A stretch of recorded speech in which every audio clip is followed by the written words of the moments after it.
Hello 12th class, how are you all?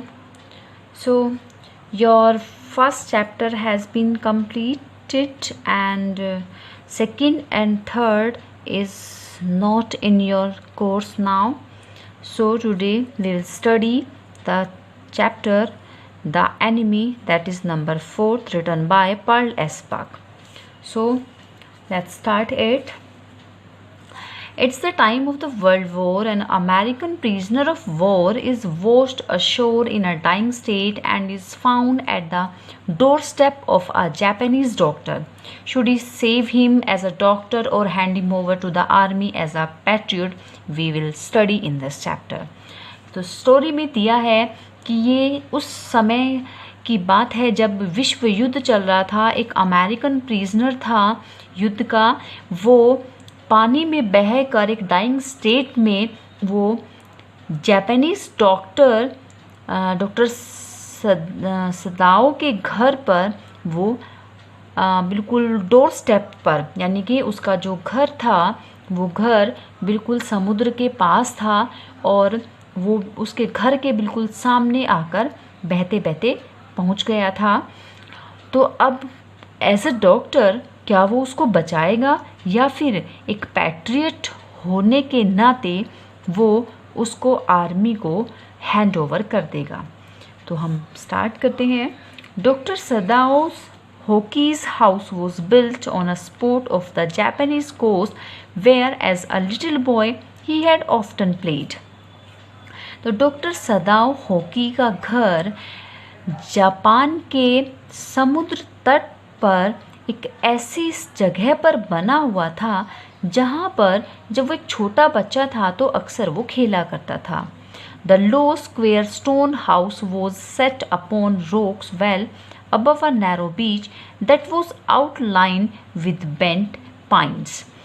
तो वहाँ पर एक बहुत ही लो स्क्वेयर पत्थर का बना हुआ घर था जो कि उस सी लेवल से जो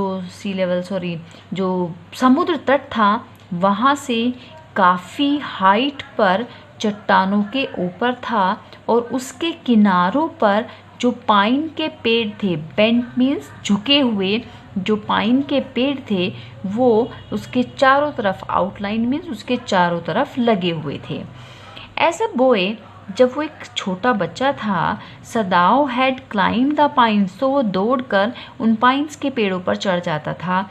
supporting himself on his bare feet, अपने नंगे पैरों से सपोर्ट करते हुए, as he had seen man do in the south seas when they climb for coconut, जैसे कि उसने साउथ सीज में, जो दक्षिणी समुद्र में, उसने लोगों को देखा था कि वो नारियल के पेड़ों पर कैसे चढ़ते थे नारियल तोड़ने के लिए। His father had taken him often to the island of those seas, और उसके फादर उसको अक्सर उन समुद्र के आइलैंड्स पर लेकर जाते थे। And never had he failed to say to the little brave boy at his side, और अपनी साइड से वो अपने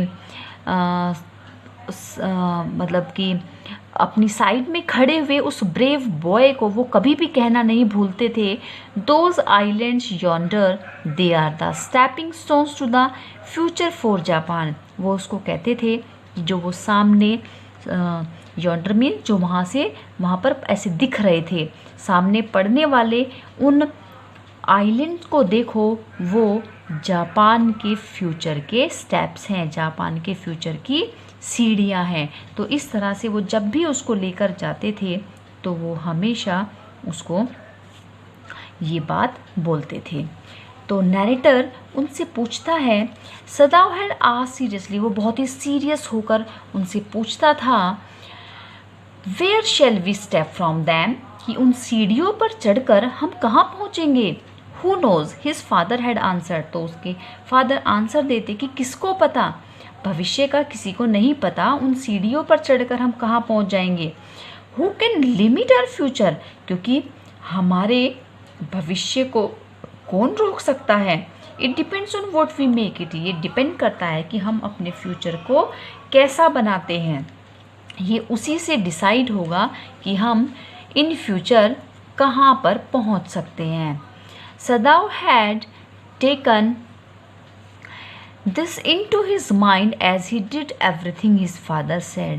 और सदाव ने हमेशा इस बात को अपने माइंड में रखा जैसा कि उसके फादर ने उसको कहा था. जो उसके फादर थे, who never joked or played with him, but who spent infinite pains upon him, who was his only son. उसके फादर सदाओ के साथ कभी भी ना तो खेलते थे, ना कभी उससे जॉक करते थे. मीन्स वो बहुत ही सीरियस पर्सन थे, लेकिन उन्होंने अपने इकलौते बेटे को पालने के लिए जो कष्ट उठाए थे वो कोई भी बच्चा भूल नहीं सकता. सदाव knew that his education was his father's chief concern.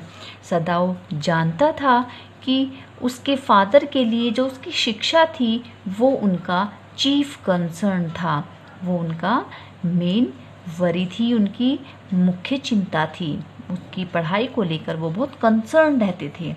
For this reason, इसी कारण से he had been sent at 22 to America to learn all that could be learned of surgery and medicine. और यही रीज़न था कि उसको 22 की as में ही अमेरिका भेज दिया गया था सर्जरी एंड मेडिसिन की पढ़ाई करने के लिए. मीन्स वो जितना ज़्यादा सर्जरी एंड मेडिसिन के बारे में जान सके उसके लिए उसको अमेरिका 22 साल की उम्र में भेज दिया था. He had come back at 30 और वहाँ से वो आफ्टर 8 years 30 की एज में वो वापस आया.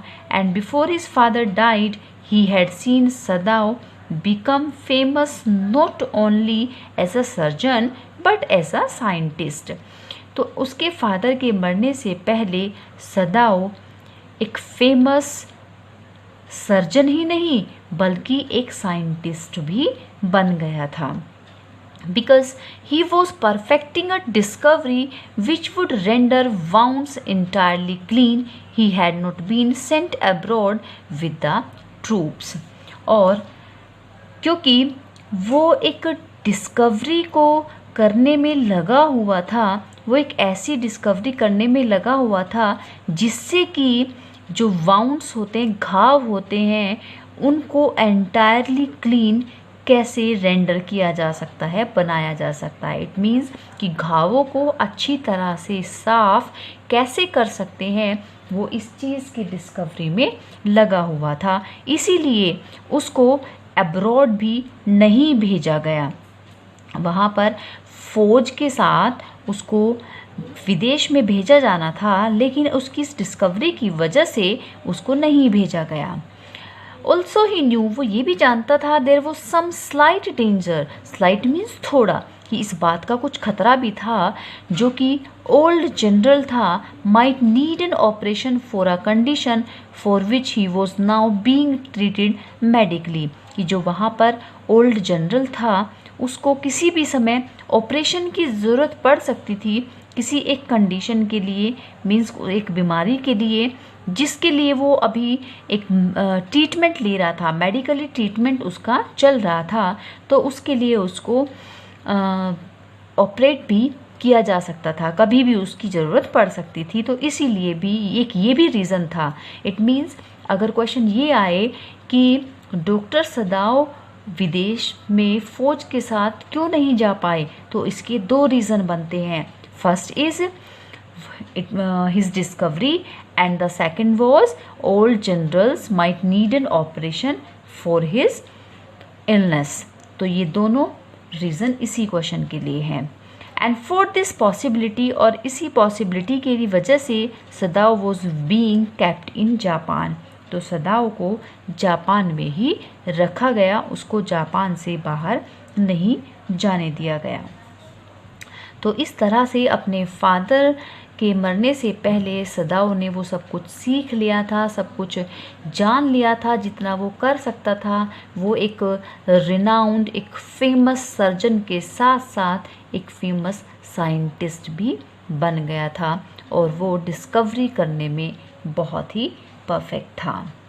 Okay students, I hope it's clear to you. If you have any query regarding this chapter, please comment in the comment section, like the video and share it also. Thank you so much.